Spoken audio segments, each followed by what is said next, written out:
Today, we delve into a particularly disturbing and heinous crime. I'm choosing to intentionally leave out some of the specific details. I can assure you, these details are deeply unsettling, and I would advise caution should you choose to Google these unsaid details. For days, Margaret's friends and neighbors didn't suspect that anything was amiss. You must keep in mind that Wadsworth, Ohio, is a small town that's safe enough that you can forget to lock your door at night without worry.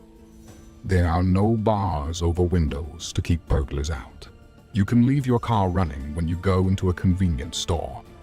So, you can imagine the shock that would forever cast a dark shadow over this peaceful community when this story first aired on local news channels. On April 9th, 2018, concerned relatives requested a wellness check after failing to reach her, which led to the gruesome discovery by Wadsworth Police Sergeant Joseph Rose, who was there investigating with his team. The police initially found no signs of forced entry or foul play. It was only during a more thorough investigation that they uncovered Margaret's body, carefully hidden in her own home. The crime scene was unlike anything the small-town officers had ever encountered. Margaret's body was stuffed into a closet and concealed under a pile of clothes. Authorities came to suspect Gavin Ramsay in the murder of Margaret Douglas through a combination of surveillance evidence, digital footprints, and troubling behavioral indicators.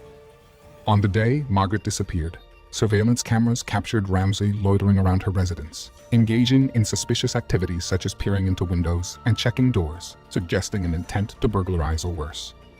His presence near the home during the critical time frame immediately raised red flags for investigators.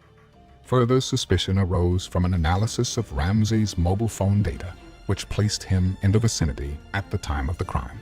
A deeper investigation into his phone revealed morbidly disturbing, illicit photographs and video footage of Margaret Douglas taken post-mortem, providing undeniable evidence of his presence at the scene and indicating a high level of premeditation. Additionally, Ramsay's internet search history showed an unsettling fascination with violence, including searches on murder techniques and how to avoid detection. This digital evidence, coupled with his inability to provide a consistent alibi, further solidified his connection to the crime.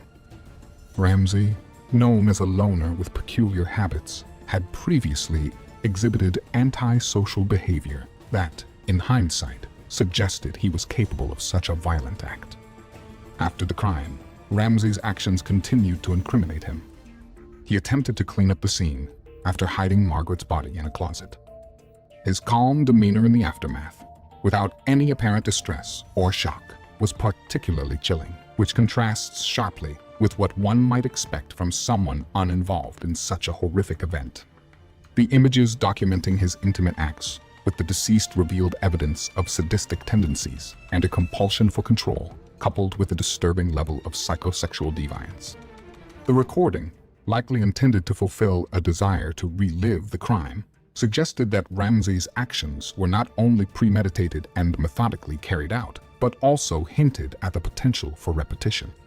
Targeting the elderly victim may have represented an easy first attempt, reinforcing the calculated nature of his actions and ultimately securing his conviction. The case quickly gained notoriety, not just for the shocking nature of the crime, but also because of Ramsay's age. At just 17 years old, Ramsay's actions raised difficult questions about juvenile justice, mental health, and the potential for rehabilitation.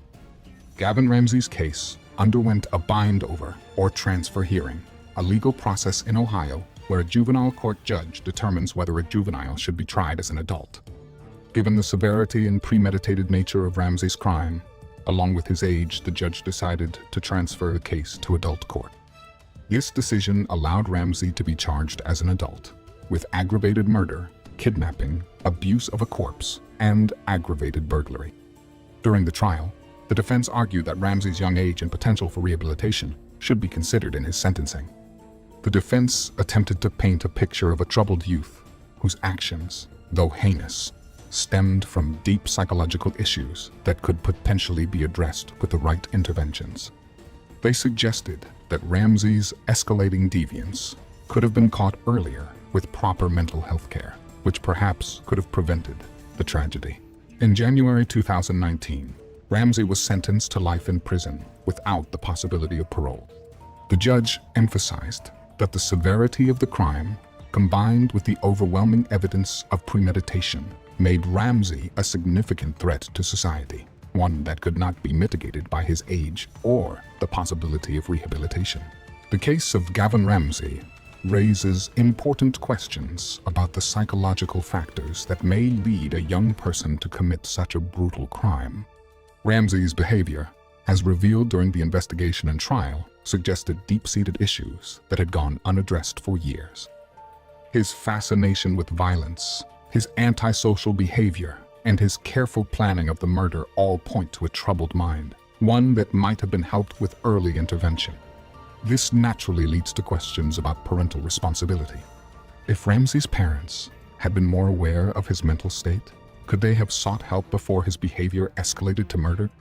The legal system did not charge Ramsay's parents with neglect, likely because there was no clear evidence that they were aware of the severity of his psychological issues.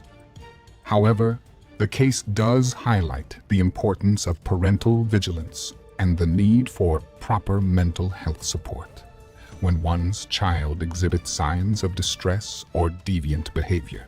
In March 2020, Ramsay's defense team appealed the life sentence, arguing that it was excessively harsh for a juvenile.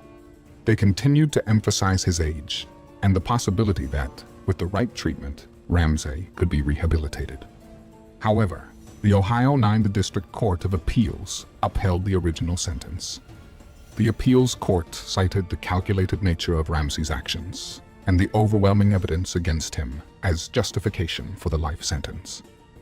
Thank you for joining Timeless Mysteries, where we delve into seemingly impossible discussions.